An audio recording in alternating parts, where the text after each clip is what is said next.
Shalom jemaat yang kekasih dalam Tuhan Yesus Kristus. Apa kabarnya hari ini? Pasti selalu luar biasa. Hari ini kita boleh lagi masuk di dalam perenungan firman Tuhan dan evaluasi di dalam acara Mawar. Ini adalah part yang ke-11. Saya ingin mengambil tema tentang doa. Apa itu doa? Doa itu adalah permohonan. Doa itu dikenal dengan namanya sembahyang. Tetapi persoalannya, apakah doa itu ditujukan kepada alamat yang tepat? Malam hari ini saya ingin kita belajar firman Tuhan dari Injil Matius pasal yang ke-6. Kita mulai lihat dari ayat yang ke-5 dulu. Kalau firman Tuhan ini mau berbicara kepada kita tentang makna doa, maka kita harus lihat apa dan bagaimana cara berdoa. Ayat yang ke-5 dikatakan, dan apabila kamu berdoa, janganlah berdoa seperti orang munafik. Mereka suka mengucapkan doa-doanya dengan berdiri dalam rumah-rumah ibadat dan pada tikungan-tikungan jalan raya, supaya mereka dilihat orang.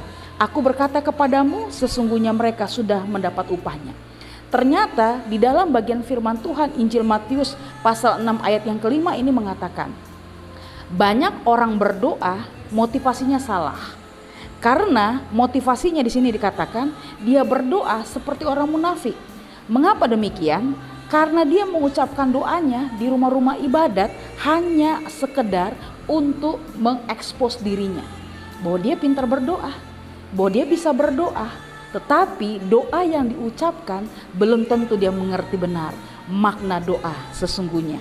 Maka firman Tuhan katakan, mereka menganggap bahwa ketika dia berdoa, ayat yang ke-5 bagian akhir, dan mereka menganggap ketika mereka berdoa mereka dapat upah. Jemaat yang kekasih dalam Tuhan Yesus, ini bicara motivasi. Ketika kita berdoa, apa motivasi kita kepada Tuhan? Apakah kita mengharapkan upah? Atau kita mengharapkan penghormatan? Atau kita mengharapkan sesuatu pujian? Bahwa kita pintar berdoa. Jemaat yang kekasih dalam Tuhan Yesus, hati-hati. Yesus kasih warning bagi kita supaya hati kita benar-benar terfokus bahwa ketika kita berdoa bukan dengan hal yang neko-neko, bukan dengan hal yang ada sesuatu hal di belakangnya. Tapi yang Tuhan mau, mari kita lihat firman Tuhan.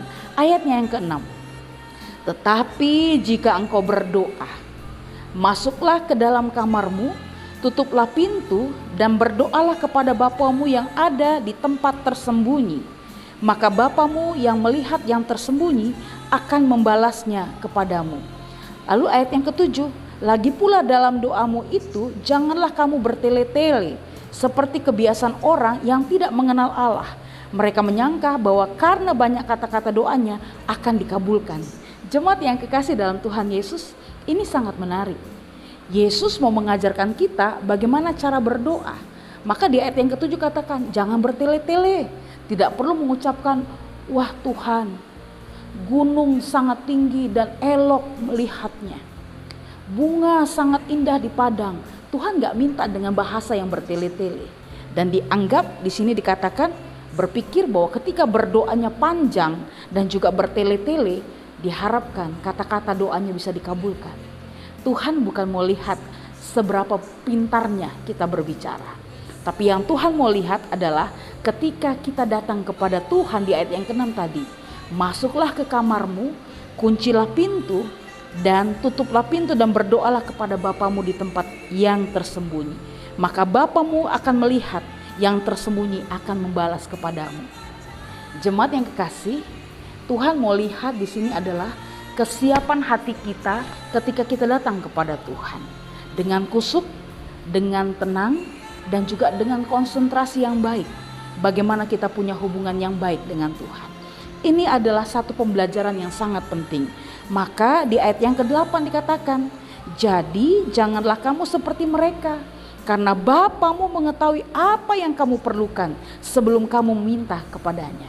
Kenapa Tuhan izinkan kita supaya kita datang kepada Tuhan dalam doa?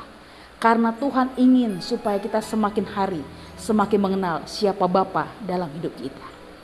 Tuhan tahu sebelum kita meminta, tapi yang Tuhan minta relasi kita dengan Tuhan terjalin dengan erat. Kalau kita punya sahabat, tapi kita tidak pernah mengungkapkan sesuatu, apakah sahabat kita tahu? Tidak tahu. Tapi apakah dia memperhatikan dan mengasihi kita? Dia mengasihi, tapi dia tidak tahu isi hati yang terdalam. Tapi Bapa Dia mengerti apa yang kita alami hari ini. Dan dia mau persahabatan yang sejati harus punya hubungan timbal balik. Supaya ada respon yang kita terima dari Bapa. Karena dia maha tahu dan dia pasti menjawab doa kita. Maka di dalam bagian Injil Matius pasal 6 ayat yang ke-5 sampai 15 ini ada bagian yang diajarkan dalam doa Bapa kami. Ini adalah teladan Yesus Kristus ketika mengajarkan murid-muridnya untuk bagaimana cara berdoa. Dimulai dari ayatnya yang ke-9. Firman Tuhan katakan, karena itu berdoalah demikian. Bapa kami yang di sorga, dikuduskanlah namamu, datanglah kerajaanmu, jadilah kehendakmu di bumi seperti di sorga. Ayat 9 sampai yang ke-10, ketika kita berdoa ternyata bukan langsung minta, bukan langsung menuntut Tuhan untuk menjawab doa kita, bukan. Tapi yang Tuhan ajarkan kepada kita, kita tahu dulu memposisikan Tuhan atas hidup kita. Karena Tuhan dia yang empunya segala sesuatu. Dan dia pun juga tahu yang terbaik bagi kita. Maka dikatakan, Bapa kami yang di sorga, dikuduskanlah namamu. Berarti dari mulut kita akan keluar puji-pujian, ucapan syukur, kemuliaan hanya bagi Tuhan. Dan kita tahu kehadiran Yesus sangat penting dalam hidup kita. Bahkan di ayat yang ke-11, baru disinilah dikatakan, berikanlah kami, ini baru isi permohonan. Berikanlah kami pada hari ini makanan kami yang secukupnya. Dan ampunilah kami akan kesalahan kami, seperti kami juga mengampuni orang yang bersalah kepada kami. Jadi jemaat yang kekasih dalam Tuhan Yesus, jangan ketika kita berdoa kepada Tuhan, belum apa-apa.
Kami tahu hidup kami terbatas dan banyak sekali kami tidak punya kemampuan untuk menjalani hidup ini seorang diri.